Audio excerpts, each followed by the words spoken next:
검진은 과연 안심을 주는가? 아버지, 다음 주 금요일 건강검진 예약했어요. 병원에서 전화 왔어요. 또야, 지난달에도 했잖아. 이번엔 위내시경이에요. 지난번에 속이 좀 불편하다고 하셔서.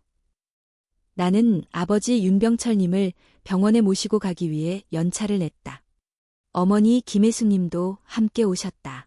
어머니는 병원에 들어서자마자 늘 그렇듯 진료실 안내 표지판을 따라 눈을 이리저리 돌리셨고, 아버지는 묵묵히 따라가셨다.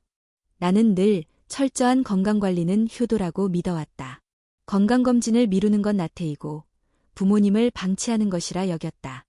그래서 연례검진은 당연한 절차였다. 하지만 이날 내 믿음은 조금씩 흔들리기 시작했다. 서울 종합병원의 내과 진료실. 우리를 맞은 의사는 조용하고 침착한 목소리로 검진 결과를 설명해 주었다. 대부분의 수치는 양호했지만 위내시경을 한 번 더 해보는 게 좋겠다는 권고가 이어졌다. 나는 그 말에 고개를 끄덕였고 어머니는 그럼 해야지요라고 대답하셨다. 그런데 의사가 문득 고개를 들고 우리를 바라보며 말했다. 사실 어르신 연령대에서는 위내시경이 반드시 필요한 검사는 아닙니다. 이전에 특별한 증상이 없으셨다면 굳이 진행하지 않아도 괜찮을 수 있습니다. 순간 공기가 조금 무거워졌다. 나는 의아했다. 지금까지 단 한 번도 그런 말을 들어본 적이 없었다. 그게 꼭 안 해도 되는 검사란 말씀이세요? 네, 83세이시죠. 연령이 높아질수록 내시경의 이득보다 위험성이 커질 수 있습니다. 검사 중 마취, 출혈, 감염의 리스크도 함께 고려해야 합니다. 나는 어쩔 줄 몰랐다.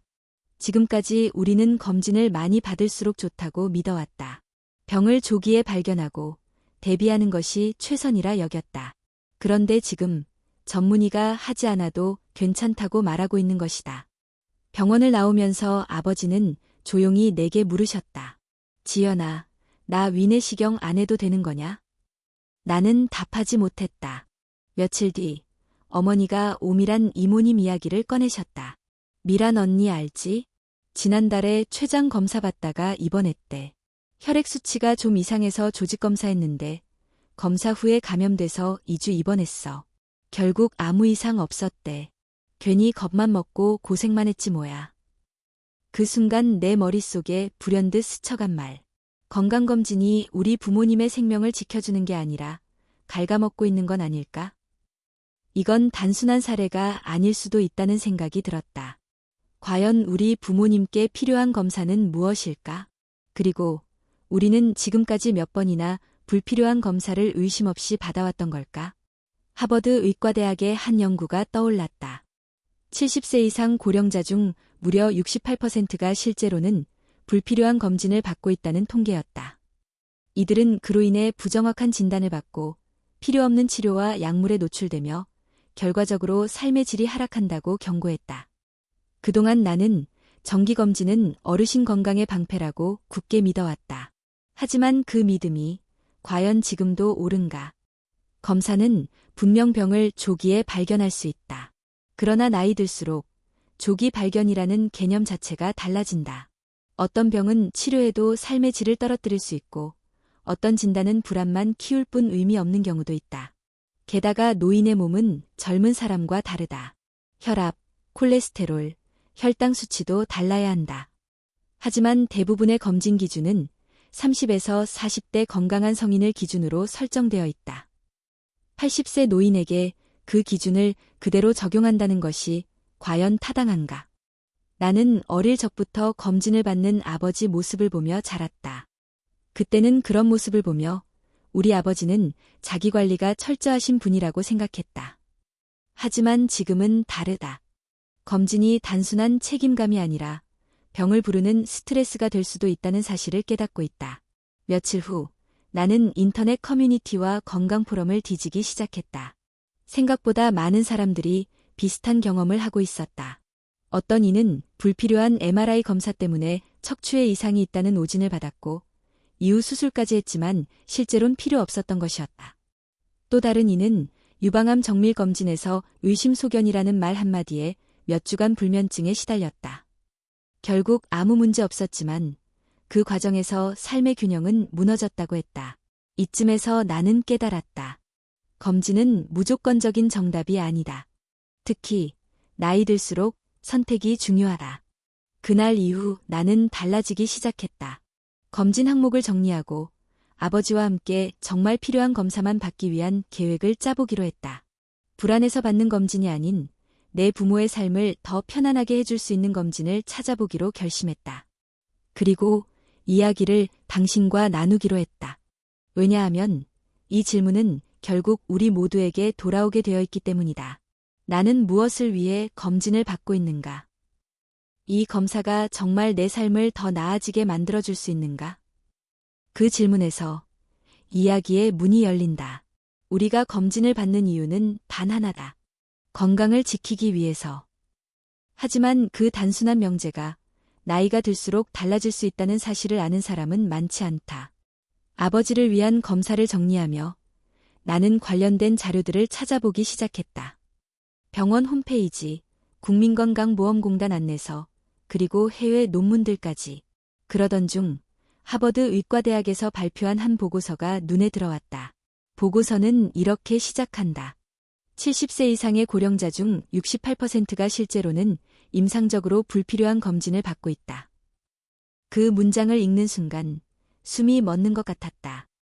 의사에게서 안 해도 된다는 말을 들었을 때의 혼란보다 훨씬 명확한 충격이었다.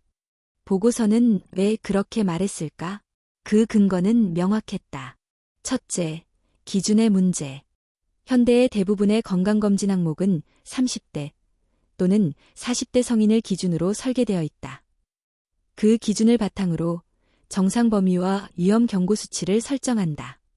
하지만 70세, 80세가 된 사람의 생리적 기준은 당연히 다르다. 혈압이 조금 높다고 해서, 콜레스테롤이 조금 올라갔다고 해서 반드시 병적인 상태라고 할 수 없다. 둘째, 오진과 과잉 진단의 문제. 수치가 기준을 약간 벗어난 것만으로도 이상 소견이라 불리며 추가 검사를 권유받는다. 그 과정에서 환자는 불안에 빠지고 결과적으로 병이 없는 사람에게 치료가 시작된다. 셋째, 치료의 효용성 문제. 특히 암검진의 경우 고령자의 생애 기대 여명과 치료 과정에서의 고통을 고려할 때 조기 발견이 반드시 생존율을 높이거나 삶의 질을 개선한다고 보장할 수 없다. 오히려 조기에 발견된 암이지만 진행이 느리고 평생 증상을 유발하지 않을 수도 있다. 그러나 그 진단 하나로 환자는 암 환자가 되고 수술과 항암 치료로 삶은 완전히 달라진다. 그렇다면 이쯤에서 의문이 생긴다. 우리는 왜 여전히 더 많이, 더 자주 검진을 받아야 한다고 믿는 걸까? 그 이유는 공포와 신념이다. 혹시나라는 불안, 그리고 조기 발견이 곧 생존이라는 오랜 믿음. 하지만 과학은 조금 다른 이야기를 한다. 미국 국립의학도서관 NLM에 실린 2020년 연구에 따르면 75세 이상 고령자에게서 대장암 검진의 실질적 생존율 개선 효과는 매우 낮다고 보고되었다. 반면 검진 과정에서 발생한 장천공, 마취 부작용, 감염 사례는 해마다 늘고 있다.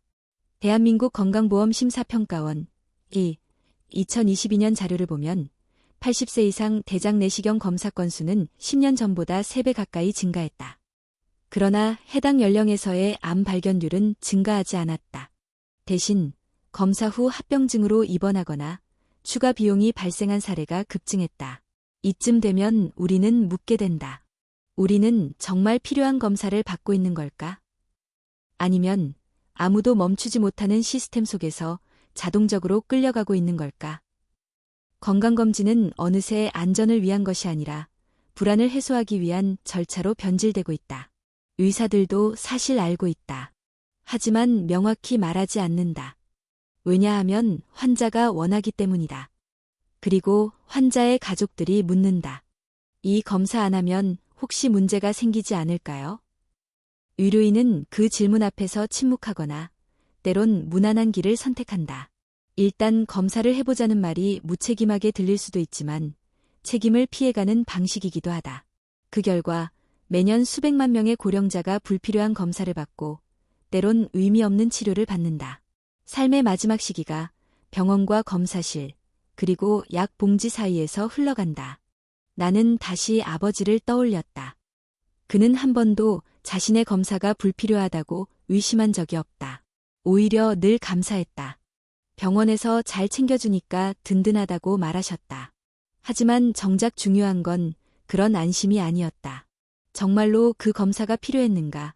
그리고 그 결과가 삶을 더 좋게 만들었는가? 그 질문에 대한 대답은 아무도 하지 않았다. 그날 이후 나는 가족의 검진 항목들을 하나씩 다시 들여다보았다. 무엇이 정말 필요한지, 무엇은 굳이 하지 않아도 되는지를 구분하기 시작했다. 예를 들어, 아버지는 매일 아침 혈압을 체크하고 당 수치를 관리하기 위해 식단을 조절한다. 하지만 더 이상은 매년 복부 초음파, 대장 내시경, 갑상선 CT 같은 검사를 받지 않는다. 그 결정은 단순한 생략이 아니었다. 그건 우리 가족이 불안이 아닌 이성으로 건강을 선택하기 시작했다는 증거였다. 이제 질문은 바뀌었다. 더 많이 검사할 것인가? 가 아니라 내 삶에 정말 필요한 검사는 무엇인가? 로. 그리고 그 질문에 답하기 위해선 먼저 다음을 알아야 한다. 어떤 검사는 꼭 필요한가? 그리고 어떤 검사는 피해야 하는가? 이제부터 그 이야기를 하려 한다. 나는 오밀한 이모님을 어릴 적부터 무척 존경했다. 어머니의 친언니인 그는 언제나 단정했고 정갈했으며 철저하게 자기 관리를 하는 분이었다. 건강은 스스로 지켜야 해. 병원은 아플 때만 가는 데가 아니야. 그 말이 이모님의 좌우명이었다. 실제로도 그는 매년 빠짐없이 종합검진을 받았고 병원에서도 모범적인 환자라 불릴 만큼 모든 절차를 성실히 따랐다. 하지만 그 철저함이 결국 그를 병들게 할 줄은 아무도 몰랐다. 그 일이 일어난 건 지난해 봄이었다. 서울 강남의 유명한 종합병원에서 정기검진을 받은 이모님은 혈액검사에서 췌장 효소 수치가 약간 상승한 결과를 받았다. 담당 의사는 말하길 이 수치만으로는 단정할 수 없지만 혹시 모르니 추가 검사를 해보는 게 좋겠습니다. 혹시라는 말에 이모님은 즉시 동의하셨다. 그날 이후 이모님은 이 병원, 저 병원을 오가며 정밀 검사를 받기 시작했다. 복부 초음파, CT, MRI까지. 그러다 결국 조직검사가 권유되었고 그는 주저없이 수술대에 올랐다. 조직검사는 생각보다 고통스러웠고 검사 후 며칠이 지나자 복부 통증과 고열이 시작되었다. 응급실에 실려간 그는 검사 부위 감염이라는 진단을 받고 2주간 입원 치료를 받아야 했다. 항생제를 고용량으로 투여받았고 그로 인해 장내 유익균의 균형이 무너져 설사와 복통이 이어졌다. 그리고 검사 결과는 이렇게 나왔다. 특이사항 없음. 종양성 변화 없음. 즉, 아무 이상이 없었다. 처음부터 아무 문제가 없었던 것이다. 이모님은 퇴원 후에도 6개월 이상 소화불량과 체중 감소, 불면에 시달렸다. 무엇보다 그를 더 괴롭힌 것은 불확실한 공포였다. 그냥 이상 수치 하나 때문에 나는 환자가 되어버렸어. 그런데 정작 병은 없었다니. 그럼 나는 뭘 견딘 거지? 그의 목소리는 씁쓸함과 분노, 허무함이 뒤섞여 있었다. 나는 그 말을 들으며 깊이 생각했다. 혹시 모른다는 말이 얼마나 무서운 말인지, 그리고 그 불확실함을 제거하겠다는 명목하에 행해지는 검사가 얼마나 큰 리스크를 동반할 수 있는지를. 의학계에서는 이러한 상황을 과잉진단, 오버다이어그노시스이라고 부른다. 정확히 말하면 증상도 없고 실질적인 건강상의 문제를 유발하지 않는 변화를 질병으로 간주하여 진단하고 그에 따라 치료까지 이어지는 현상이다. 이것은 단지 헛수고가 아니다. 실제로 사람을 병들게 할 수 있는 위험한 과정이다. 특히 고령자일수록 이러한 과잉 진단의 피해 가능성은 더 커진다. 왜냐하면 고령자의 몸은 민감하고 회복력이 떨어지며 검사나 치료가 오히려 신체에 무리를 줄 수 있기 때문이다. 오밀한 이모님은 검사 과정에서 감염됐고 항생제로 인한 장내 불균형이 삶의 질을 심각하게 저하시켰다. 그는 예전처럼 하루 세 끼를 즐겁게 먹지 못했고 외출도 줄어들었으며 무엇보다 병원에 대한 공포가 생겼다. 내가 너무 조심했던 걸까? 이모님은 내게 그렇게 물으셨다. 나는 답하지 못했다. 이모님의 사례는 단 하나의 예일 뿐이다. 하지만 우리 주변에는 이와 비슷한 일이 반복되고 있다. 검진은 신중해야 하는 절차다. 그러나 우리는 그것을 너무 가볍게 여긴다. 조금 이상해도 일단 더 검사해보자는 습관. 이 나이에 아무것도 하지 않으면 불안하다는 심리. 그리고 검사는 많을수록 좋다는 사회적 분위기. 이 세 가지가 합쳐질 때 우리는 오히려 건강에서 멀어질 수 있다. 나는 그날 이모님의 집을 나서며 생각했다. 건강검진이라는 것은 결국 신뢰의 문제다. 내 몸을 얼마나 이해하고 있는지, 의사와 얼마나 솔직하게 소통하고 있는지, 그리고 내가 정말 원하는 삶이 무엇인지에 따라 달라진다. 무조건적인 검진 권장은 해답이 아니다. 특히 70세 이후의 삶에서는 건강을 단지 병을 피하는 것으로 보아서는 안 된다. 진짜 건강은 어떻게 살아갈 것인지에 대한 선택에서 비롯된다. 이모님의 이야기는 우리 가족 모두에게 커다란 경고가 되었다. 그 후 어머니는 직접 말하셨다. 앞으론 나도 검사 하나 받을 때마다 너랑 꼭 상의할게. 그냥 병원이 하라니까 하는 건 이제 그만할래. 그 작은 변화가 어쩌면 우리의 삶을 바꿀 시작일지도 모른다. 이제 우리는 한 걸음 더 나아가야 한다. 무엇이 과잉이고 무엇이 꼭 필요한지 그 경계를 분명히 알아야 한다. 그리고 다음 장에서는 그 경계의 선 명확한 지점을 함께 살펴볼 것이다. 정말로 우리 부모님 세대에게 필요한 검사. 그 5가지 핵심 항목에 대해 이야기하려 한다. 이모님의 일을 겪고 나서 나는 마치 긴 터널을 빠져나온 듯한 기분이었다. 그동안 너무 당연하다고 믿었던 것들이 하나둘씩 의심되기 시작했다. 건강검진이야말로 누구도 반박할 수 없는 선의 영역이라 여겨졌지만 그 안을 깊이 들여다보니 보이지 않던 그림자가 분명히 존재했다. 그래서 나는 질문을 더 구체화하기 시작했다. 왜 고령자에게는 건강검진이 위험할 수 있을까? 우리가 놓치고 있는 핵심은 무엇일까? 그 질문의 답은 생각보다 가까운 곳에 있었다. 의학계, 보건정책보고서, 그리고 실제 병원 종사자들의 증언 속에는 이 문제를 오랫동안 고민해온 흔적들이 있었다. 그 내용을 정리하면 다음과 같은 5가지 핵심 맹점으로 요약할 수 있다. 첫 번째 맹점은 기준의 불일치다. 건강검진에서 활용되는 대부분의 수치는 30에서 50대 성인을 기준으로 만들어진 것이다. 콜레스테롤 수치, 혈압, 혈당, 체중, 간 수치, 심장 박동 등 모든 기준은 젊고 건강한 사람들의 데이터를 토대로 설정되었다. 하지만 70세 이상 고령자에게 같은 기준을 적용하는 것은 마치 유아에게 성인용 자전거를 주는 것과 같다. 예를 들어 총 콜레스테롤 수치가 240 이상이면 고지혈증으로 간주된다. 하지만 고령자에게는 이 수치가 오히려 생존율과 관련해 긍정적일 수 있다는 연구 결과도 있다. 지나치게 낮은 콜레스테롤이 면역력 저하, 근육 손실과 연관될 수 있기 때문이다. 즉, 기준 자체가 몸에 맞지 않다. 그럼에도 우리는 그 기준을 맹신하고 그 기준을 벗어나면 병으로 간주한다. 두 번째 맹점은 검사 자체의 위험성이다. 검진은 단순히 피만 뽑고 소변만 보는 것이 아니다. 내시경, CT, MRI, 조직검사, 심전도, 폐기능 검사 등 고령자에게는 신체에 큰 부담이 되는 절차들이 포함된다. 특히 대장 내시경은 장 세척 과정, 마취, 기계 삽입 등으로 인해 고령자의 장에 큰 무리를 줄 수 있다. 실제로 80세 이상에서는 장 천공 위험이 젊은 사람보다 2배 이상 높다고 알려져 있다. 또한 조영제를 사용하는 검사에서는 신장 기능 저하로 인한 부작용이 발생할 수 있고 일부 약물은 심장 박동에 영향을 미치기도 한다. 즉, 검진은 중립적이지 않다. 나이 들수록 검사 자체가 하나의 의료 리스크가 될 수 있다. 세 번째 맹점은 약물 처방의 부작용이다. 검진 결과에서 조금이라도 기준을 벗어나면 약을 처방받게 된다. 예를 들어 스타틴 계열의 고지혈증 약은 근육통, 간 수치 상승, 기억력 저하 등을 유발할 수 있다. 또 고혈압 약은 과도한 혈압 강화로 어지럼증이나 낙상의 원인이 될 수 있다. 우리 어머니도 콜레스테롤 수치가 기준보다 조금 높다는 이유로 약을 복용하기 시작했는데 몇 달 후 무릎 관절과 허리에 통증이 생겨 일상생활이 어려워졌다.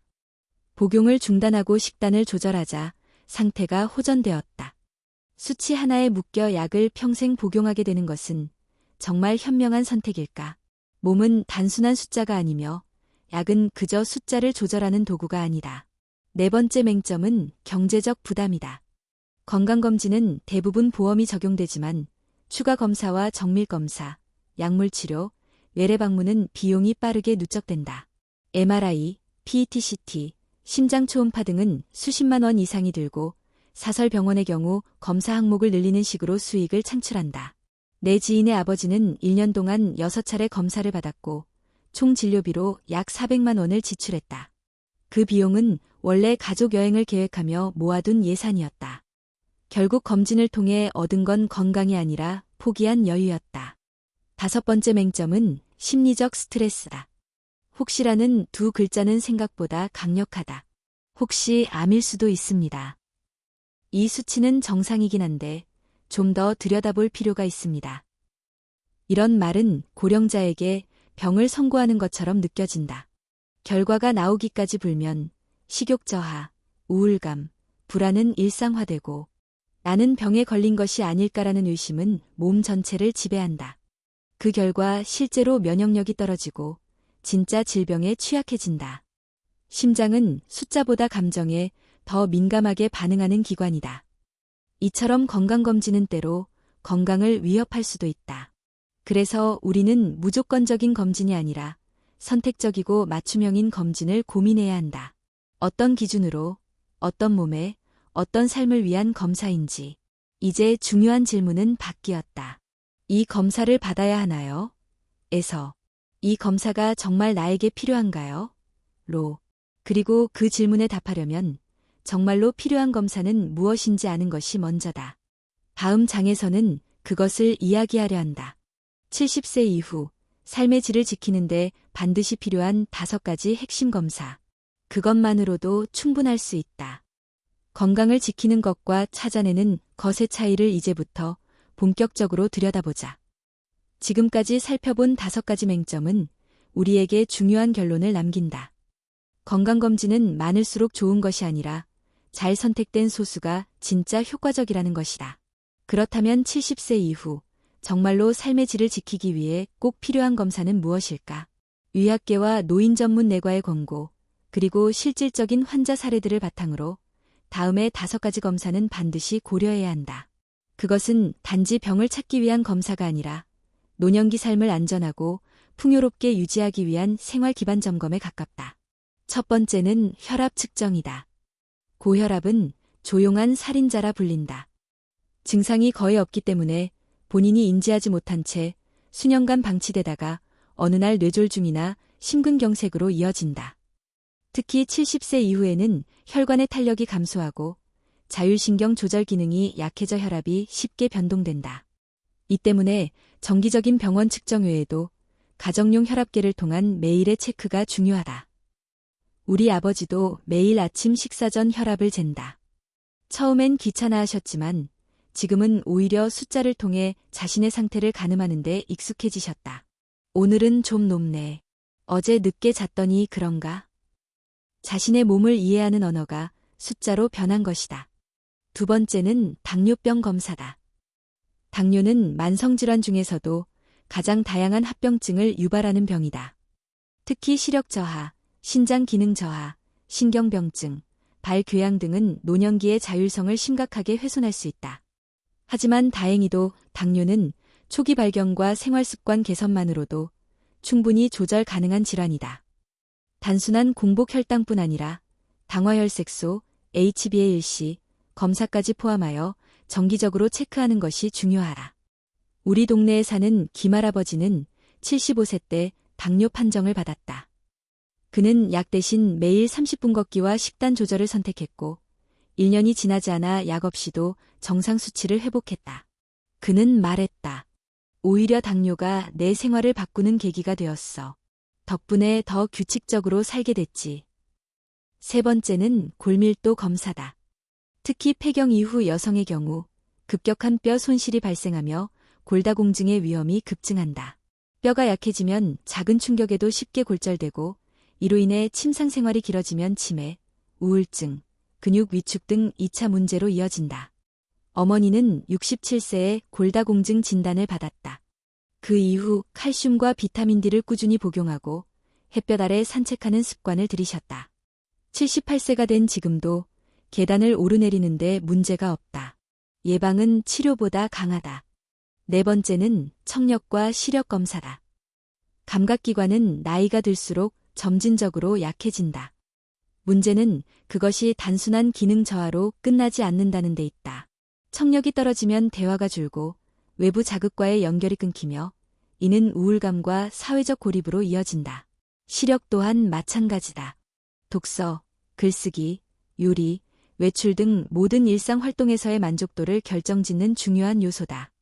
우리 삼촌은 청력이 약해졌지만 처음엔 보청기를 거부하셨다. 괜히 번거롭고 나이 들어 보이잖아. 하지만 가족들과의 대화가 단절되고 혼잣말이 많아지자 결국 착용을 결심하셨다. 그 이후 그는 다시 노래를 부르고 손자와도 농담을 주고받는다. 청력과 시력은 단순히 보는 것과 듣는 것이 아니라 삶을 이어주는 통로다. 다섯 번째는 우울증 선별검사다. 노년기의 우울감은 종종 그냥 나이 들어서 그렇다며 간과되기 쉽다. 하지만 실제로는 명확한 치료가 필요한 질환일 수 있다. 배우자의 사망, 친구의 상실, 은퇴 후의 소속감 결여 등은 심리적 충격을 유발한다. 불면증, 식욕 저하, 무기력, 외출 회피 등의 증상이 동반된다면 반드시 검사를 받아야 한다. 어머니도 아버지가 돌아가신 후 몇 달간 깊은 무기력 속에 계셨다. 처음엔 우리도 그저 시간이 해결해주겠지라고 생각했다. 하지만 간단한 선별검사 이후 상담과 약물 치료를 병행하자 눈빛이 다시 살아났다. 그녀는 말했다. 처음엔 내가 우울증이라고는 상상도 못했어. 그냥 늙어서 그렇다고만 생각했지. 그런데 치료받고 나니 세상이 다시 보이더라. 이 5가지 검사는 단순히 병을 찾기 위한 것이 아니다. 그보다 중요한 것은 삶의 기반을 다지는 일이다. 건강이란 병이 없는 상태만을 말하지 않는다. 내가 좋아하는 일을 할 수 있고 사랑하는 사람과 대화할 수 있으며 세상을 감각하고 하루를 무사히 마칠 수 있는 능력. 그것이 진짜 건강이다. 이제 우리는 방향을 바꿔야 한다. 불필요한 검사를 줄이고 꼭 필요한 곳에 에너지를 집중하는 것. 그것이 현명한 노후 건강관리다. 다음 장에서는 이러한 선택을 실제로 어떻게 실행할 수 있을지를 이야기하려 한다. 의사와 어떤 대화를 해야 하는지, 검사를 결정할 때 어떤 기준을 가져야 하는지, 그 구체적인 전략을 함께 살펴보자. 꼭 필요한 검사를 알게 된 후에도 현실은 그렇게 간단하지 않다. 대부분의 사람들은 병원에 가면 의사의 권고에 따라 움직이기 마련이다. 의사는 말한다. 이 수치가 좀 높네요. 정밀검사 한번 해보시죠. 우리는 대답한다. 그럼 해야죠. 선생님이 하라는 대로요. 이 장면은 병원에서 매일 반복된다. 하지만 여기에 빠진 것이 있다. 바로 질문이다. 의사는 전문가이지만 환자 개인의 삶의 우선순위까지는 알지 못한다. 검사는 기준에 따라 제한되지만 그 기준이 지금 내 삶에 적합한지는 내가 판단해야 한다. 그 판단을 위해 우리는 적절한 질문을 해야 한다. 그것이 건강을 지키는 첫걸음이다. 나는 아버지를 모시고 병원에 갈 때마다 질문 목록을 준비한다. 의사가 말하기 전에 우리가 먼저 물어봐야 하는 질문들. 첫 번째 질문. 이 검사가 치료 방향을 바꿀 만큼 중요한가요? 검사를 하는 이유는 단 하나다. 진단을 통해 치료 계획을 세우기 위해서다. 그런데 이 검사가 결과에 관계없이 치료에 영향을 주지 않는다면 과연 꼭 필요한가? 예를 들어 83세의 아버지에게 대장 내시경을 권유받았을 때 나는 물었다. 혹시 이 검사에서 이상이 나와도 수술이나 적극적 치료를 하시진 않을 거라면 굳이 검사를 받아야 하나요? 의사는 잠시 침묵했다가 조심스럽게 말했다. 그런 관점에서는 꼭 필요하지 않을 수도 있습니다. 그 말은 많은 것을 함축하고 있었다. 검사는 결과가 아니라 그 결과 이후의 선택과 연결되어야 의미가 있다. 두 번째 질문. 이 나이에 이 검사를 건너뛰면 어떤 위험이 있나요? 모든 검사를 피하자는 게 아니다. 하지만 나이에 따라 어떤 위험은 줄어들고 어떤 위험은 커진다.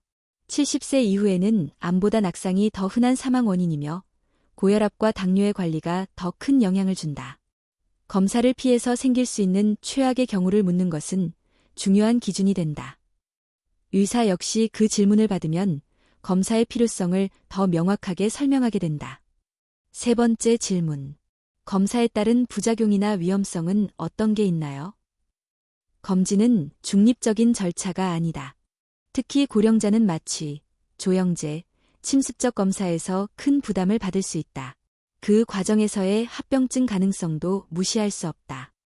우리 어머니는 한 번의 복부 CT 후 요로 감염으로 고생하셨다. 조영제를 통한 조기 발견 가능성은 있었지만 실제로는 큰 도움이 되지 않았다. 그 이후 우리는 모든 검사 전에 반드시 위험성과 이득을 함께 따진다. 네 번째 질문. 정기적으로 받아야 하는 검사인가요? 이번만 받아도 괜찮은가요? 검사는 반복될수록 비용과 스트레스가 늘어난다.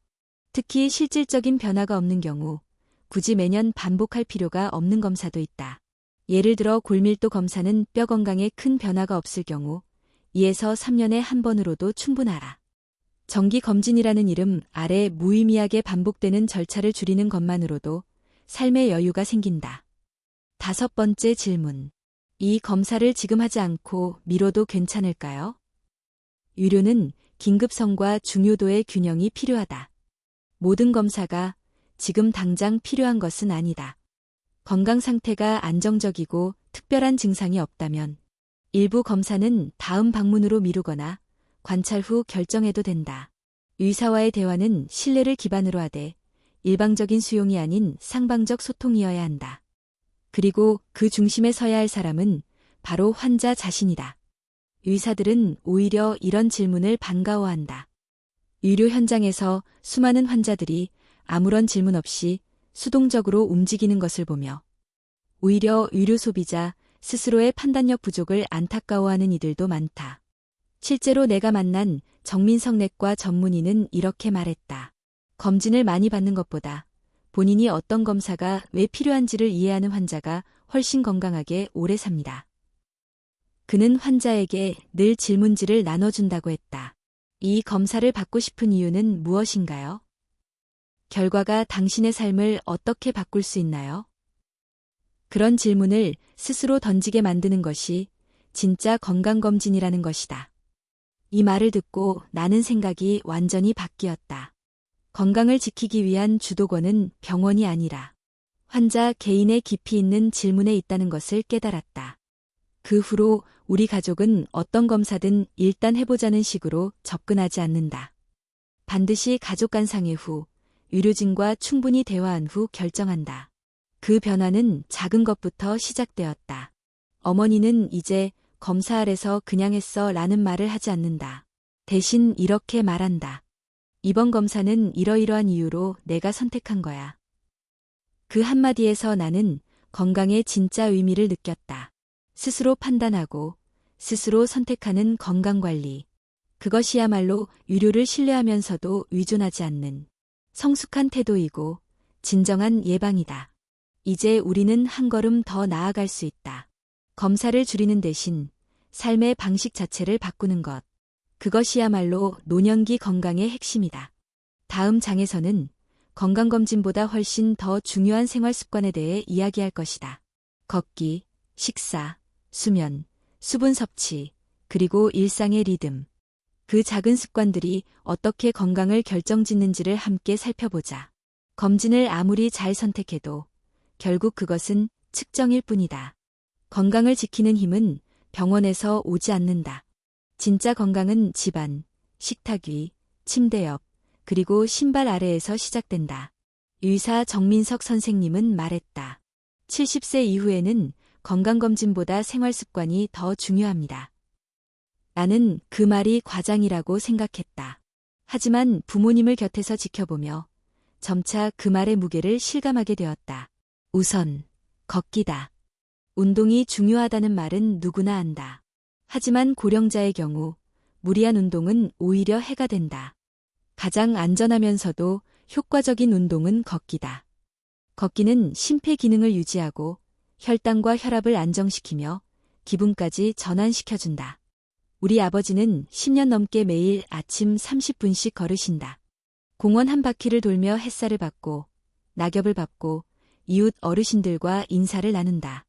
그 시간이야말로 아버지에게는 하루의 시작이자 건강 유지의 열쇠다. 어느 날 비가 와서 산책을 쉬었더니 아버지는 유난히 피곤해 보이셨다. 걷지를 않으니 뭔가 하루가 이상해. 그 말이 낯설지 않았다. 몸은 익숙한 리듬을 기억하고 있었던 것이다. 걷는 것이 어렵다면 실내 자전거나 수중 운동도 훌륭한 대안이다. 무릎이나 관절이 약한 분들에게는 충격이 적고 지루하지 않게 할 수 있는 장점이 있다. 두 번째는 식사 습관이다. 노년기가 되면 소화 기능이 떨어지고 입맛도 변한다. 치아가 약해져 단백질 섭취에 어려움이 생기고 결과적으로 근육량이 줄어들게 된다. 하지만 이 시기에야말로 양질의 단백질을 충분히 섭취해야 한다. 우리 어머니는 고기를 씹는 걸 힘들어하셨다. 그래서 우리는 생선, 두부, 달걀을 중심으로 식단을 바꾸었다. 부드럽고 소화가 쉬운 단백질 위주의 식사는 어머니의 에너지를 회복시켰다. 콩류, 유제품, 견과류, 계란찜, 된장국 등 전통 식재료를 활용한 한식은 노년기 건강에 이상적인 식단이다. 거기에 하루 2잔의 따뜻한 보리차는 수분과 함께 이장 건강에도 도움이 된다. 세 번째는 수분 섭취다. 노인은 목마름을 잘 느끼지 못한다. 그래서 탈수 상태가 쉽게 발생하며 이는 변비, 피부 건조, 피로감의 원인이 된다. 우리 가족은 아버지의 스마트폰에 수분 알림을 설정했다. 2시간마다 알람이 울리면 작은 물병을 꺼내 한 잔씩 드신다. 내가 시계를 안 봐도 이게 알려주니까 편하더라. 그 말처럼 단순한 기술 하나가 습관을 만들었다. 수분 섭취는 단지 갈증 해소가 아니라 혈액순환, 체온 조절, 독소 배출 등 전반적인 신체 기능 유지에 핵심적인 역할을 한다. 네 번째는 수면의 질이다. 많은 고령자들이 불면으로 고생한다. 하지만 수면제를 의존하면 기억력 저하, 낙상 위험, 우울증의 위험이 커질 수 있다. 우리 어머니는 한때 잠을 거의 이루지 못하셨다. 밤마다 뒤척이고 새벽에 깼다가 다시 잠들지 못했다. 하지만 저녁 루틴을 바꾸면서 변화가 시작되었다. 매일 밤 8시 따뜻한 우유 한 잔을 마시고 10분간 가벼운 스트레칭 후 잔잔한 음악을 틀고 눕는다. 조명을 어둡게 하고 핸드폰은 멀리 둔다. 그 결과 어머니는 약 없이도 6시간 이상 깊은 잠을 이루게 되었다. 약보다 습관이 약이더라. 그 말엔 경험에서 우러나온 확신이 담겨 있었다. 다섯 번째는 일상의 리듬이다. 건강은 특별한 행동보다 반복 가능한 일상의 리듬에서 비롯된다. 기상, 식사, 운동, 휴식, 수면. 이 5가지가 일정한 흐름으로 이어질 때 몸은 안정을 되찾는다. 우리 부모님은 아침 7시에 일어나 7시 반에 식사하고 8시에 산책을 한다. 점심 후 낮잠은 30분 이내로 제한하고 저녁 6시에 식사를 마친다. TV는 9시까지만 보고 10시엔 잠자리에 든다. 이 단순한 루틴은 병원보다 더 정밀하게 부모님의 몸 상태를 조율하고 있었다. 건강검진은 1년에 한 번이다. 하지만 생활습관은 매일 하루 24시간 함께한다. 그리고 그 누적의 힘은 어느 검사보다도 강력하다. 나는 지금도 병원 예약을 하긴 한다. 하지만 더 이상 그 일정에 집착하지 않는다. 오히려 아버지가 오늘 얼마나 걸었는지, 어머니가 몇 시간 잠을 잤는지가 더 중요해졌다. 건강은 숫자가 아니다. 건강은 오늘 내가 나답게 살았는가라는 질문에 대한 답이다. 다음 장에서는 그 질문에 더 깊이 들어가 보려 한다.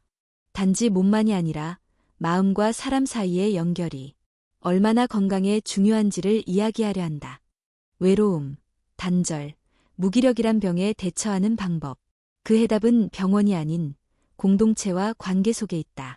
아무리 식사를 잘하고 운동을 꾸준히 하고 잠을 잘 자더라도 마음이 외롭고 사람들과 단절되어 있다면 그 건강은 곧 흔들리기 마련이다. 노년기 건강을 이야기하면서 종종 놓치는 부분이 있다. 바로 사회적 연결이다. 의학계에서도 이 부분의 중요성이 점점 강조되고 있다. 최근 세계보건기구 WHO와 미국 질병통제예방센터 CDC는 사회적 고립, 소셜 아이솔레이션과 외로움, 롤리니스를 치매, 심장병, 우울증, 조기 사망의 주요 위험 요인으로 규정했다. 몸만 챙긴다고 건강이 유지되는 것이 아니다. 사람과의 연결이 끊어지면 건강도 같이 무너진다. 나는 어머니를 통해 이 사실을 실제로 경험했다. 아버지가 돌아가신 뒤 어머니는 눈에 띄게 말수가 줄어들었고 식사량도 줄고 산책도 자주 거르기 시작했다. 외출할 일이 없어지자 집 안에만 계셨고 TV만 보며 하루를 보내셨다. 그때는 그저 시간이 해결해주겠지라고 생각했다. 하지만 몇 달이 지나도 상태는 나아지지 않았다. 어머니는 깊은 무기력 속에 빠져 있었고 웃음은 사라졌다. 우리는 병원에서 간단한 우울증 선별검사를 받았고 의사는 상담과 함께 사회적 활동이 반드시 필요하다고 조언했다. 그때 마침 동네 주민센터에서 시니어 합창단을 모집하고 있었다. 어머니는 처음엔 망설이셨다. 내가 무슨 노래를 해 나이도 많고 낯도 가리고. 하지만 딸과 손녀가 함께 응원했고 결국 첫 수업에 나가셨다. 그날 저녁 어머니의 표정은 오랜만에 생기가 돌았다. 노래는 잘 못 불렀는데 사람들이 참 따뜻하더라. 그 말이 지금도 귀에 선하다. 합창단에 나간 지 한 달이 지나자 어머니는 매주 수요일을 기다리는 사람이 되었다. 새로운 친구가 생겼고 연습 후에는 함께 국수 한 그릇을 나누며 가벼운 수다를 나누는 시간도 생겼다. 그 변화는 눈에 띄었다.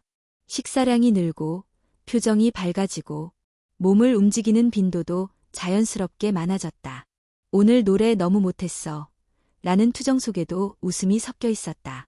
이 작은 연결이 어머니의 몸과 마음을 회복시킨 것이다.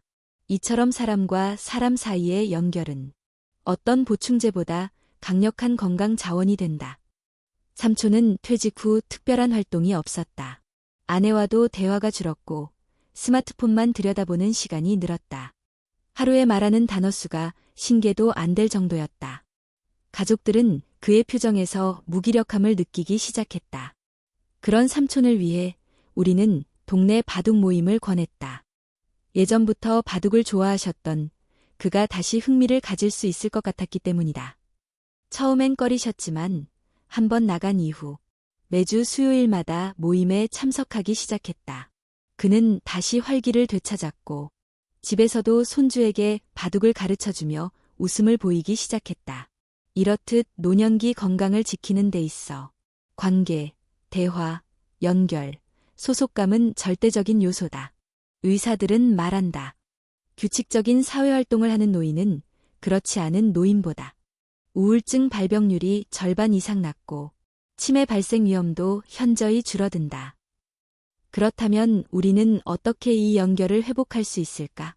첫째, 공통의 관심사를 기반으로 한 모임에 참여하는 것이다. 노래, 그림, 글쓰기, 사진, 텃밭 가꾸기, 요리 등 취미를 공유할 수 있는 모임은 낯선 사람과의 관계를 자연스럽게 이어준다. 둘째, 자원봉사 활동이다. 도서관에서 책을 읽어주거나 아파트 주민 모임에서 행사를 돕는 등 작은 일부터 시작할 수 있다.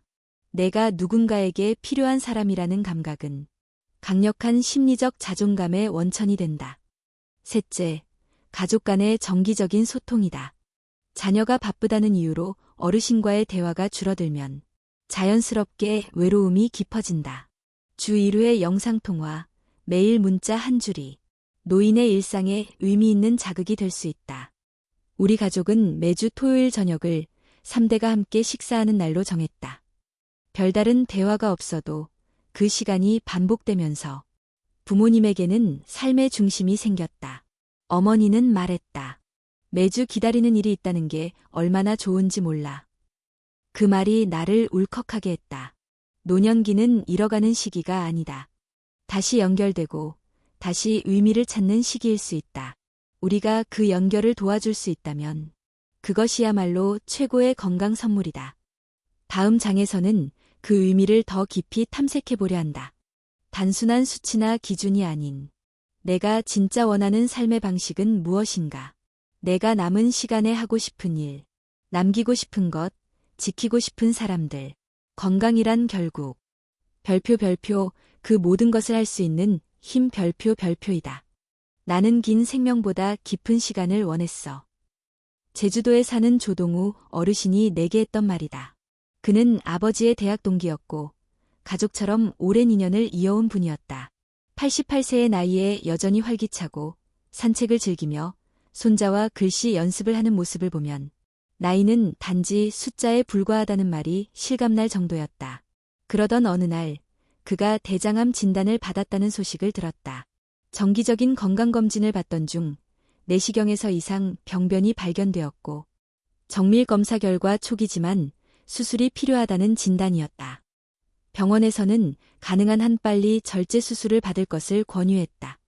하지만 조동우 어르신은 며칠을 깊이 고민한 끝에 그 수술을 받지 않기로 결정했다. 그의 선택은 가족과 주변 사람들에게 큰 충격이었다. 왜요? 초기라면 완치 가능성도 있는데 선생님처럼 건강하신 분이 왜 치료를 포기하시나요? 그는 조용히 고개를 끄덕이며 말했다. 내가 남은 시간을 병원 침대에서 회복만 하며 보내고 싶진 않아. 수술받고 회복하는데 몇 달, 그리고 또 검사하고 약 먹고 그렇게 2년 더 사는 것보다 지금 이대로 손자랑 걸어 다니고 아침마다 글 쓰고 내가 원하는 삶을 하는 것이 더 소중하단다.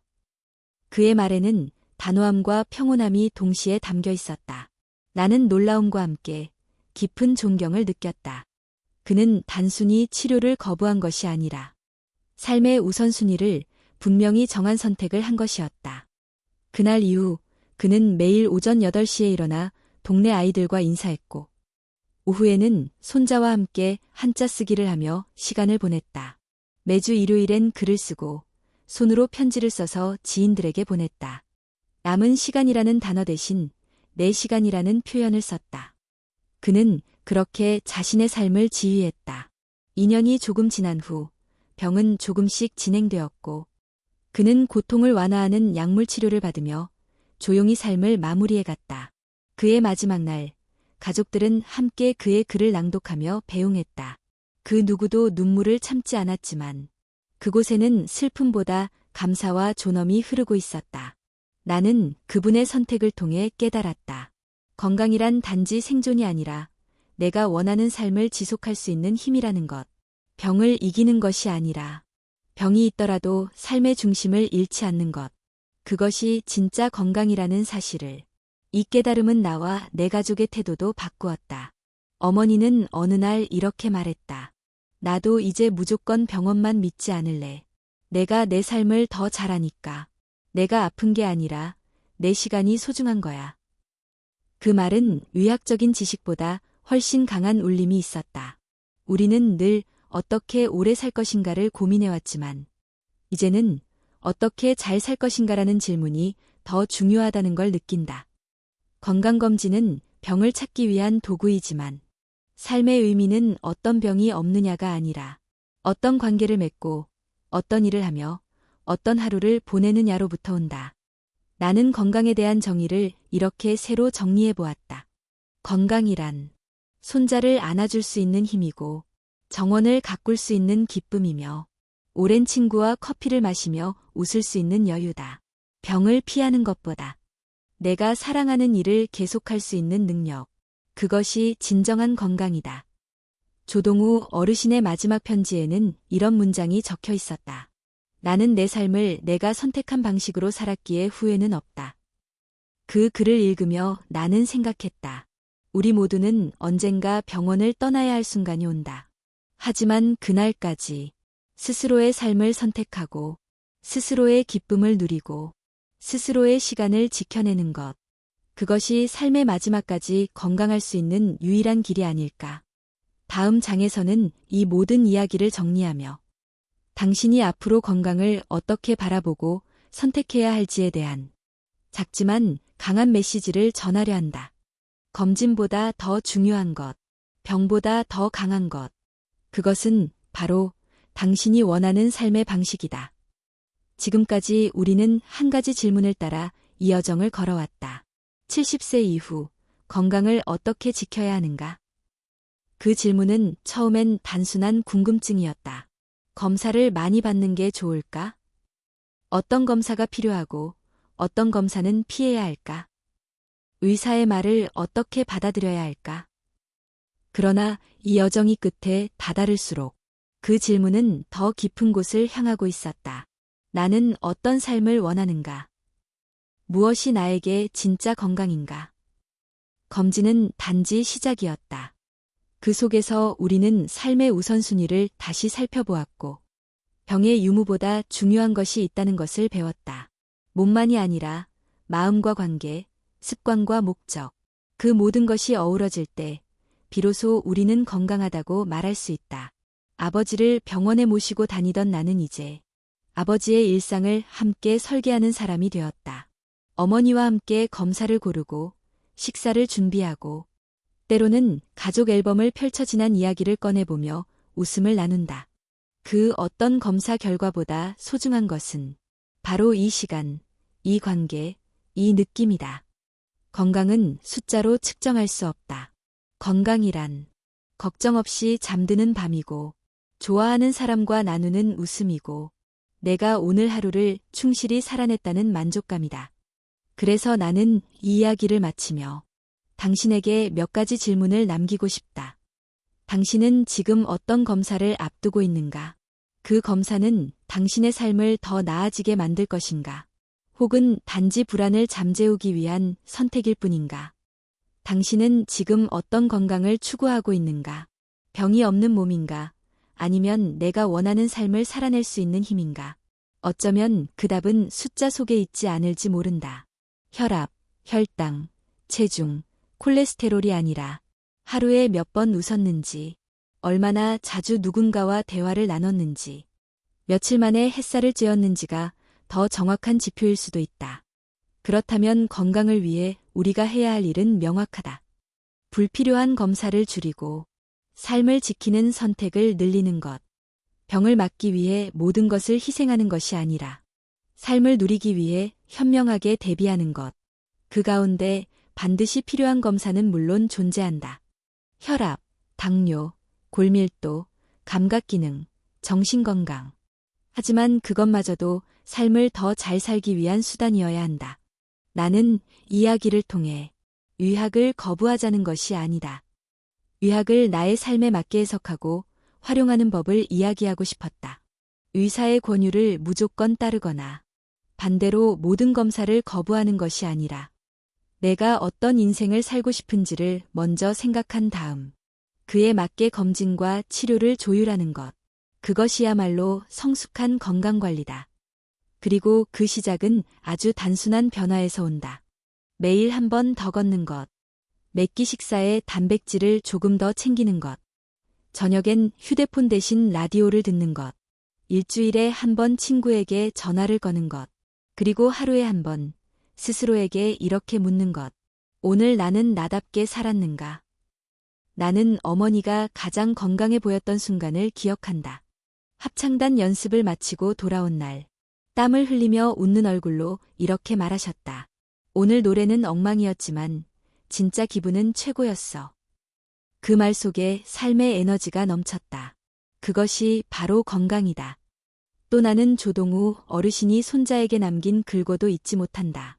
몸이 병들 수는 있어도 삶의 이유는 병들게 두지 말 거라. 그 말을 곱씹을수록 나는 이제 건강이라는 단어를 함부로 쓰지 않게 되었다. 건강은 어떤 수치나 정의로 가둘 수 없는 삶 전체의 조화와 균형이기 때문이다. 이제 당신 차례다. 이야기를 끝내는 지금. 당신은 어떤 검사를 받고 싶은가? 어떤 삶을 선택하고 싶은가? 부디 이야기가 당신의 다음 검진에 앞서 당신의 다음 하루를 더 단단하게 만드는 계기가 되기를 바란다. 건강이란 그저 오래 사는 것이 아니라 사랑하는 것을 계속할 수 있는 능력. 나는 그 정의를 당신에게 조심스럽게 건넨다. 그리고 이 한마디로 이야기를 마무리한다. 삶을 지키기 위한 건강. 그것은 결국 당신답게 사는 힘이다.